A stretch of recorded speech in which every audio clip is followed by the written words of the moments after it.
जय हिंद दोस्तों। Bright coaching कोलसा में आपका स्वागत है। आज हम जानेंगे इतिहास जानने के स्रोत। भारत एक महान देश है जिसका इतिहास इतना समृद्ध है कि आपको हर कोने में छुपा हुआ मिलेगा।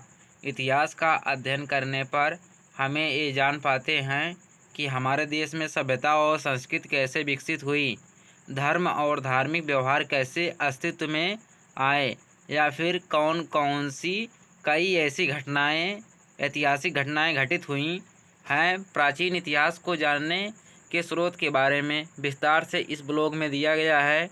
दुनिया के इतिहास की तरह भारतीय इतिहास को भी विस्तार से समझने के लिए 3 भागों में वर्गीकृत किया गया है। पहला प्राचीन भारत, दूसरा मध्यकालीन भारत, तीसरा आधुनिक भारत। प्राचीन भारत का इतिहास। भारतीय इतिहास की शुरुआत हजारों साल पहले होमो सैपियंस के साथ हुई थी और इसी मानव उदय से लेकर 10वीं सदी तक का इतिहास प्राचीन भारत के इतिहास के अंतर्गत आता है।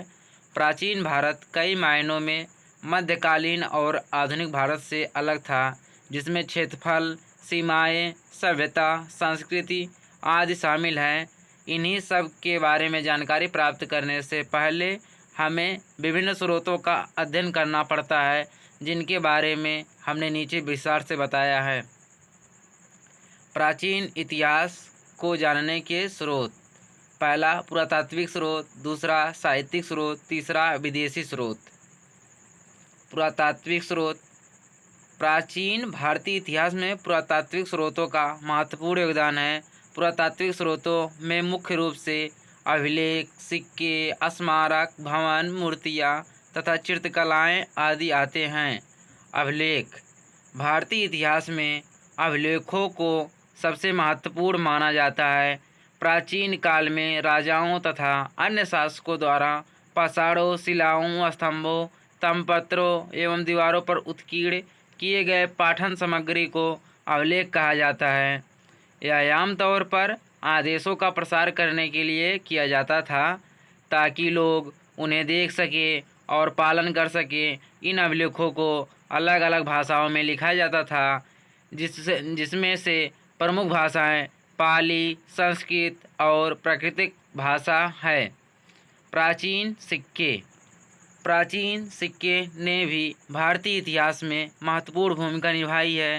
ये सिक्के विभिन्न धातुओं जैसे सोना, तांबा, चांदी इत्यादि से बने होते थे, जिसके आधार पर उस समय में किसी भी आर्थिक स्थिति का पता चलता था। इसके अलावा इन सिक्कों या मुद्राओं पर बने राजाओं एवं तिथियों से तत्कालीन राजा के बारे में, देवी देवताओं के चित्र से तत्कालीन धर्म, विभिन्न प्रकार के वाद्ययंत्र के चित्र से तत्कालीन कला और संस्कृति बारे में पता चलता था।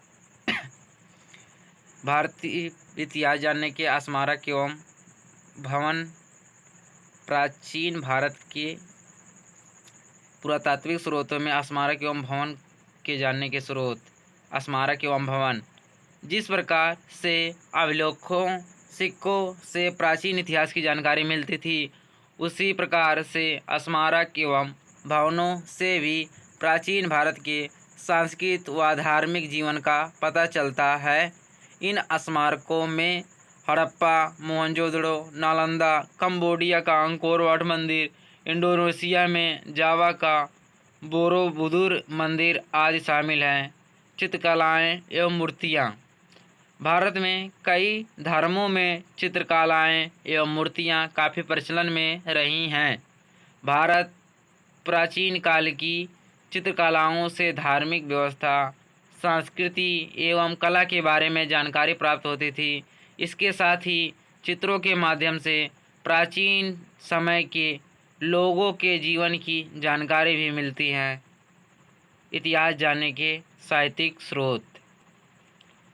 साहित्यिक स्रोत के अंतर्गत हम ऐतिहासिक सामग्रियों का अध्ययन करते हैं। इसमें किताबें, ग्रंथ एवं जीवनियाँ आदि शामिल हैं। प्राचीन काल में पुस्तकें हाथ से ताड़पत्रों तथा भोजपत्रों पर लिखी जाती थी। साहित्यिक स्रोतों के अंतर्गत वैदिक रचनाएं, बौद्ध और जैन साहित्य, पुराण, प्राचीन जीवनियाँ इत्यादि आते हैं। साहित्यिक स्रोत को दो भागों में विभाजित किया गया है। पहला धार्मिक स्रोत और दूसरा लौकिक स्रोत। सबसे पहले हम धार्मिक साहित्य पर चर्चा करेंगे। धार्मिक साहित्य में मुख्य रूप से हिंदू, बौद्ध तथा जैन धर्म के बारे में जानकारी मिलती है।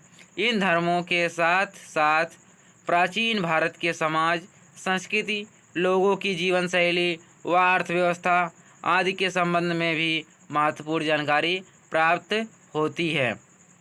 हिंदू धर्म का साहित्य।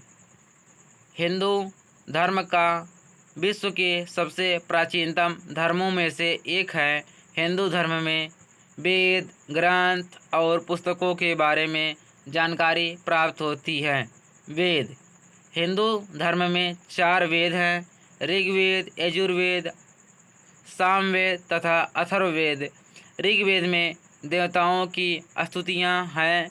यजुर्वेद में यज्ञ के नियमों तथा अन्य धार्मिक विधि विधान हैं। सामवेद में यज्ञ के मंत्रों और अथर्ववेद में धर्म, औषधि तथा रोग निवारण इत्यादि के बारे में जानकारी मिलती है। वेदांग। वेदांग यानी वेदों के अंग। वेदांग में वेद के गूढ़ ज्ञान को सरल भाषा में लिखा गया है। उपनिषद। उपनिषद ग्रंथों का अंतिम भाग है। उपनिषदों में ईश्वर और आत्मा के स्वभाव का विस्तृत वर्णन किया गया है। रामायण। रामायण की रचना महर्षि वाल्मीकि द्वारा की गई है। रचना के समय रामायण में 6000 श्लोक थे, परंतु अब श्लोकों की संख्या 24,000 पहुँच गई है। रामायण को कुल 7 खंडों में विभाजित किया गया है। पहला बालकांड, अयोध्याकांड, अरण्यकांड, किष्किंधाकांड, सुंदरकांड, युद्धकांड तथा उत्तरकांड। महाभारत। महाभारत की रचना महर्षि वेदव्यास द्वारा की गई है। यह एक काव्य ग्रंथ है जिसे 18 भागों में बांटा गया है। आदि, सभा, वन, विराट, उद्योग, भीष्म, द्रोण, कर्ण, शल्य, सौप्तिक, स्त्री, शांति, अनुशासन, अश्वमेघ, आश्रमवासी, मौसल, महाप्रस्थानिक तथा स्वर्गारोहण में। पुराण। पुराणों में सृष्टि, प्राचीन ऋषियों, मुनियों व राजाओं का वर्णन किया गया है। पुराणों की कुल संख्या 18 है, जिसमें विष्णु पुराण, मत्स्य पुराण, वायु पुराण, ब्राह्मण पुराण तथा भागवत पुराण काफ़ी महत्वपूर्ण पुराण हैं। बौद्ध धर्म का साहित्य। बौद्ध धर्म में महात्मा बुद्ध के पूर्व जन्मों का वर्णन किया गया है, जिसमें त्रिपिटक सबसे पुराना बौद्ध साहित्य का ग्रंथ है। त्रिपिटक में प्राचीन भारत की सामाजिक और धार्मिक व्यवस्था का भी वर्णन मिलता है। जैन धर्म का साहित्य। प्राचीन जैन ग्रंथों में महावीर द्वारा प्रतिपादित किए गए सिद्धांतों का वर्णन है, जो प्राकृतिक भाषा में लिखे गए हैं। जैन धर्म के साहित्य के 12 अंग, 12 उपांग, 10 प्रकीर्ण व 6 छेद सूत्र हैं। लौकिक साहित्य। इसमें ऐतिहासिक पुस्तकें, जीवनी, वृत्तांत इत्यादि शामिल हैं, जिसमें 6वीं शताब्दी में एक प्रसिद्ध संस्कृत विद्वान पाणिनि द्वारा रचित अष्टाध्यायी, मौर्य काल में कौटिल्य की पुस्तक अर्थशास्त्र, विशाखादत्त द्वारा रचित मुद्राक्ष, सोमदेव द्वारा रचित कथासरित सागर तथा छिमेद्र द्वारा रचित बृहत कथा मंजरी से मौर्य काल के बारे में काफ़ी जानकारी मिलती है। ऐसे ही अन्य पुस्तकों में तत्कालीन धार्मिक, आर्थिक व सामाजिक व्यवस्था सभी पहलुओं के बारे में जानकारी मिलती है। विदेशी स्रोत। विदेशी स्रोत के अंतर्गत हमें विदेशी यात्रियों के यात्रा वृत्तांत के बारे में जानने को मिलेगा, जिसमें विदेशी लेखकों का विदेशी राजाओं के साथ भारत की यात्रा पर आना और उनके द्वारा भारत की सामाजिक, आर्थिक तथा भौगोलिक व्यवस्था का वर्णन करना।